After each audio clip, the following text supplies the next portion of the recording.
Thank you, Mr. President. Thank you, Marty, very much. Any questions? Mr. President. Thank you, Mr. President. You said you were able to get this deal done and so many others because of tariffs. Yesterday at the Supreme Court, the case being heard, the justices expressed some skepticism. What is your plan if they end up making a decision that's not in your favor? Well, I'd rather discuss that later. I hope we're going to win that case. I think it's one of the most important cases in the history of our country. So much evolves around tariffs as a defensive mechanism for our country, as national security for our country. So I don't want to really discuss a ground here. This is so important. If you look at China, and I covered this yesterday, but if you look at China, by putting a large 100% tariff over and above the tariffs they already paid, they came to the table, they talked, we made a wonderful deal for everybody. Our farmers, as you know, with the soybeans at levels that nobody's ever seen before, we were able to make phenomenal deals. If we didn't have the tariffs, we wouldn't have been able to do that. So we thought we did very well yesterday. We hope that we did. I think it would be devastating for our country, but I also think that we'll have to develop a Game 2 plan. We'll see what happens. Most people tell me we did very well legally.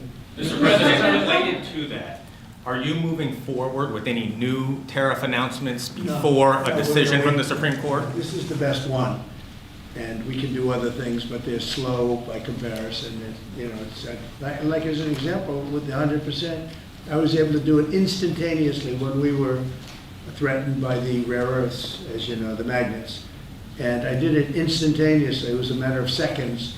And it was a matter of seconds that I got a phone call, let's work this out. We would have had not nearly the defense that we had. It would be a shame. It would be somewhat catastrophic for our country, I have to be honest with you. I don't want to get too much involved, but what we've done, we're taking in hundreds of trillions of dollars. If you take a look at the numbers we have, we're at $17 trillion right now. We're going to be at $21 trillion, about $21 trillion by the time I've finished my first year. Biden, as an example, the Biden administration was at less than $1 trillion for 4 years. We're going to be at $21 trillion for 1 year. In the history of the world, there's never been a country that's done that. Not China, not the US, not anybody. And a lot of that is because of the tariffs and the fact that the president is a competent president that knows how to use them. And I use them for national defense.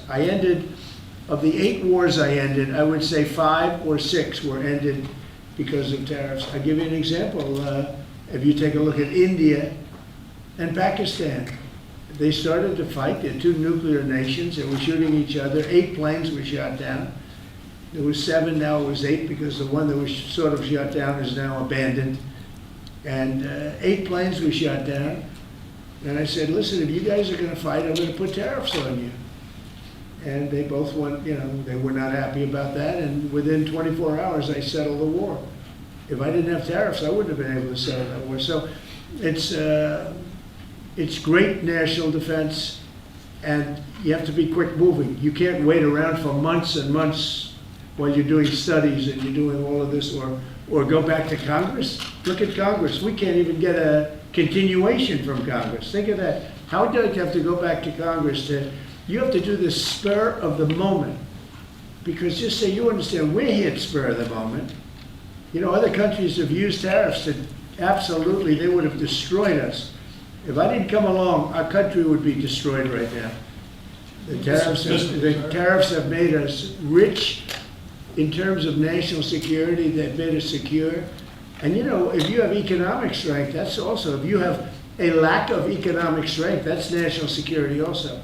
But we have great national security because of those tariffs. So I think it would be devastating if we lost that ruling. But Mr. President, issues are ruling. It could be several weeks. Are you going to lay out any new additional tariffs before that? I'm going to hope that we win.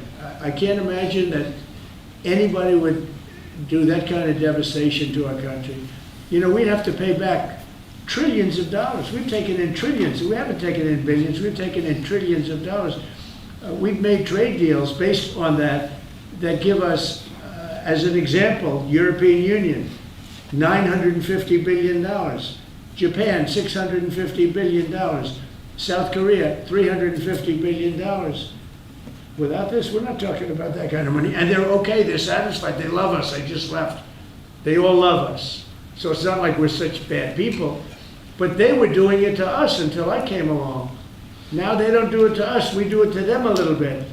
But if they took this away, we would be defenseless against tariffs from other countries. On employer plans and individual plans who also don't have access to GLP-1s, what can you do to make those insurers and PBMs get these same prices so they can put access for those I'll folks? ask Oz or Bobby that question. It's a good question. Absolutely. Many Americans receive their insurance through the commercial markets. The companies have committed to ensure that at worst, prices are at MFN on GLP-1s and are committed to continue to negotiate those prices down based on volume, just as they do in any other instance. Another really interesting thing we're seeing, though, is that commercial plans and PBMs increasingly are enabling access for their beneficiaries, their patients, to make purchases in the cash market and then still receive coverage under their accumulators and their deductibles. And so we're building that capacity in. Absolutely, Trump RX is being built to enable just that behavior and drive transparency in the process. Mr. President, there are so many Americans that report tremendously positive results from these drugs. What real-world impact do you think this will be? Is there an estimate on how many Americans may now take these drugs? And also about the informed consent on side effects. There are lawsuits against these companies that some people experienced damage to their gut health, vision loss, and other potentially serious side effects there. So how will we ensure Americans are able to make the best choice of the risk versus the rewards? Well, I'll let them speak about the side effects, but I've heard about very little side effects with respect to these drugs. I mean, it's all positive, and that's usually not the case. I mean, usually you hear bad things. You see these crazy commercials on television where they tell you 15 different things that can go wrong, and then you're supposed to buy it. Very few, but I'll let you handle that. At a high level, 1 in 3 people who can hear my voice are eligible for these medications. That's the magnitude of impact. And we believe, just to reemphasize, we will actually save the American taxpayer money if people use these drugs appropriately for the duration for which they're indicated. There are always going to be side effects. If anything strong enough to help you is strong enough to hurt you. The question is the trade-off worth it? We know the ravaging risks of obesity and all downstream issues ranging from diabetes and hypertension to renal failure, dementia, heart disease, my specialty. But I'll ask Dave Ricks from Lilly to maybe start off because he can give an honest appraisal of potential risks people should be aware of. There's no free cheese. Yeah. Oh, thank you. I mean, today, as you may know, there's about 8 million people benefiting from the two companies' medications. This new announcement will make that tens of millions that could benefit from it. So it's a huge improvement. But as the previous question, we need commercial plans and other insurers to step into this arrangement. I think probably both companies will work hard to make sure that happens. Yeah, as Dr. Oz said, no drug that can help you has no side effects. Most of them are well known. We've been using this class of medications for nearly 20 years. And that's why it's important that patients go to their doctor and decide together whether this is right for them, and their doctor knows their medical history and has the information about these medications. But we're confident in the safety, but there's always some precautions we should have, and people's own medical histories matter in that decision. And are there any estimates for? Yes. What I would like to say is also that, of course, in my speech I made a comment that what happened today allows us and Lilly to provide medications to millions and millions more than they are getting it today. Today, a lot of those patients are trying to go out there and take the knockoff versions of these medications, mainly because they were cheaper than our medication. With the reduction of the price, hopefully many of these patients don't need to choose their safety over their wallet and now are able to find the real thing at a very decent price. Is that a big problem for you, knockoffs? Sounds like it might be. It has been, yes. It has been. But on the other hand, of course, patients have to be able to afford it. So it has been also our job to make sure that affordability. Are the knockoffs dangerous? The knockoffs are not FDA, the API, the raw ingredient that goes into them, are not FDA approved. So nothing is as good as the original. Yeah, I know that. Yesterday in the Supreme Court, Chief Justice Roberts said that tariffs are taxes and that they're paid by Americans. said this pretty clearly, and yet you're saying that this money is rolling in from other countries. How do you square those two? It's coming in because they've charged us. You know, the same countries that you talk about are charging us massive amounts of money. If you look at the tariffs over the years that were put on our heads, there's a reason we're $38 trillion owed. Now that money's going to start coming down. But we had presidents that didn't know how to use tariffs. We had presidents that had no understanding of business. But if you take a look at what's happened to us, every country charges tariffs. China, the European Union was brutal. They charged us tariffs, not only tariffs, they charged us tariffs so we couldn't sell cars there. We couldn't sell our product. They didn't want our agriculture, they didn't want our cars. Now they're taking our cars and now they're taking our agriculture. You know, far more than money. It really is a defensive mechanism. If we didn't have tariffs, we would be unable to defend ourselves.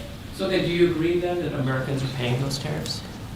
I think, no, I don't agree. I think that they might be paying something, but when you take the overall impact, the Americans are gaining tremendously. They're gaining through national security. Look, I'm ending war because of these tariffs. Americans would have to fight in some of these wars.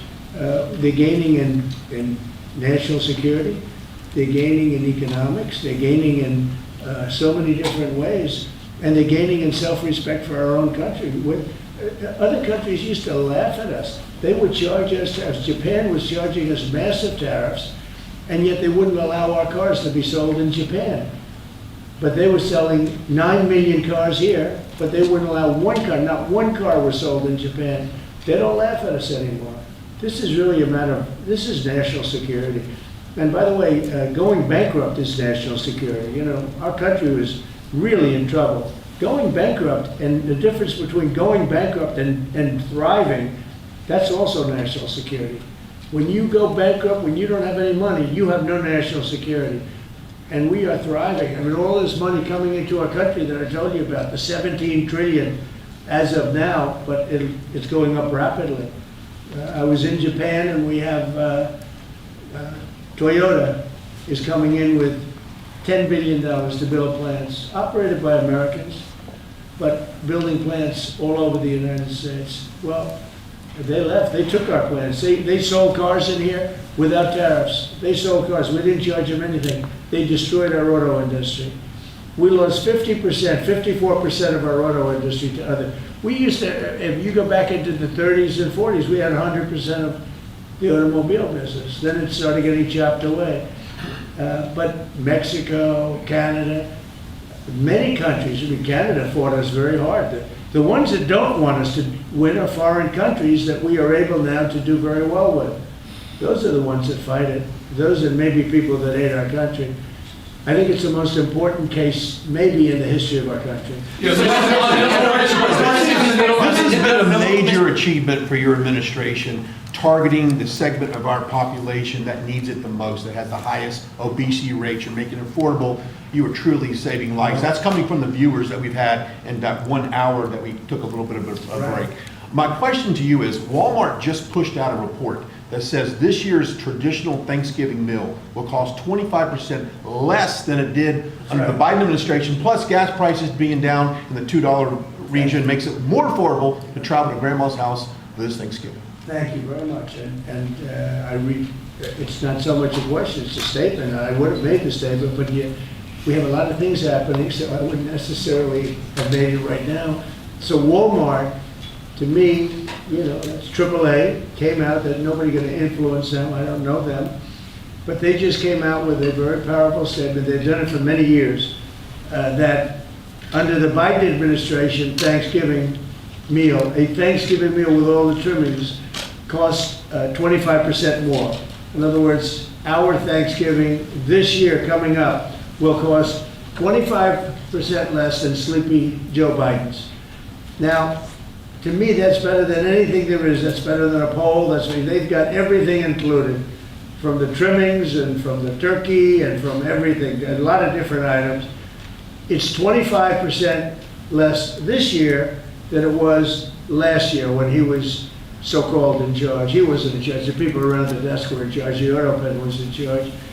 That is a big factor. And I was angry last night with the Republicans. I said, you don't talk about this stuff. Nobody talks about it. You know, I rely on a question from a reporter to get that out. We should be talking about it because they talk about affordability. They don't have affordability. We had the highest inflation in the history of our country under Biden. We had high gasoline prices at $4.50, $5 a gallon. They're going to be hitting $2 a gallon with me. They're getting close to $2 a gallon. And when gasoline goes down and energy goes down, everything else follows. What the Democrats do is they lie. We are the ones that have done great on affordability. They've done horribly on affordability. The only thing is they go out and they take commercials how under the Democrats you have affordability. It's just the opposite. We have much lower prices than they do. And we only have one thing, beef, because the cattle ranches are doing well. We're going to bring the beef prices down, and they understand that, even if we have to help them out. But the beef also is not a big difference, but every price is down. The biggest price is energy. We're at almost $2 for gasoline, and you take a look at where they were at $4.50, $5 for gasoline. And when gasoline and energy comes down, everything else follows. And I was so happy. Last night I made a speech, and then I get off the stage. I said, I feel like going up and saying it, because I have a lot of respect for Walmart. And nobody's influencing Walmart. They came out and they said, Trump's Thanksgiving dinner, same things, is 25% less than Biden's. And we are the affordability one. We are the ones that have done a great job in affordability, not the Democrats. And yet, we just lost a couple of elections that were very Democrat areas. Maybe it won't be full. They weren't very Democrat when I ran a year ago because I did well in those areas. But we just lost an election, they said, based on affordability. It's a con job by the Democrats. The Democrats are only good at con and cheating on elections. Thank you for the question. Can I ask you a question about India? Say it. How is the talks with Prime Minister Modi Great, going on the great. trade deal? And when do Going you, good. He stopped buying oil from Russia. when do you plan And to he's a announce? friend of mine, and we speak, and he wants me to go there, and we'll figure that out. I'll go. I had a great trip there with Prime Minister Modi. He's a great man, and I'll be going. Novo Nordisk is in the middle You're of planning to go to India What are you next year? driving with? No. You're planning to go to India next year, sir? It could be, yeah. Novo Nordisk is in the middle of a potential $10 billion acquisition for a smaller obesity biotech. They might need your and the FTC's help to see that through. Do you have any issues with that, or Eli Lilly buying a smaller obesity biotech from an anti-competitive Well, I don't know. standpoint? Do you want to talk about that? I mean, I'd like to hear it. Maybe you should give us a piece of the company like I've been asking for. So Give the United States a nice big chunk of the company. So Novo Nordisk and Pfizer right now are in the middle of an acquisition dialogue and discussion. It's you and Pfizer? It's us and Pfizer Competing for the company? competing for the company. Who's winning? And as of today, our bid is higher. And our message to Pfizer is that if they would like to buy the company, then put your hand in the pocket and bid higher. It's a free market, and at the end of it, it has to do with basically the price that the seller is selling for their shareholders and the buyer's willing to pay for it. This has nothing to do with FTC, has nothing to do with anything else. Do you think it's Is that a anti-competitive similar because product to what we're talking about today? It's a product, it's a series of products that will come to the market in around turn of the decade, where the market is very crowded with many, many other players as well. So it's the next generations of products, and it will become five. Yeah. Mr. President, Thank you're you. saying that Zoran Mandami, you said that, you called him a communist. You said that if you won, you would take drastic action against New York City. What kind of actions are you looking at, and will the ICE deportations continue? Well, I think you have to look. If he is a communist, there's not going to be a lot of activity. So you wouldn't need bridges and tunnels and all the different things that were being planned for New York, I think. And look, I hope New York does well. That's all I can say. I love New York. I grew up in New York. I did well in New York, always did well. And I hope New York does well. That's all. And ICE raids, will they continue? ICE raids? Well, you want to get criminals out. If they're criminals, we want to get them out. Ideally, we wouldn't have to do them because he'll send the criminals out himself. But that seems to be unlikely. No, we have to get criminals out. Millions of people were let into our country from prisons and from mental institutions and drug dealers, a lot of drug dealers. And murderers, 11,888 murderers, 50% of them committed more than one murder. We want to get them out. So whether they're in New York or anywhere else, we want to get them out. We've created a great place in Washington. All of you know, you see the difference between what it was now and what it was a year ago under Biden. It was a death trap, and now it's people walk down the street, they have dinner, the restaurants are booming. Washington, D.C. is great.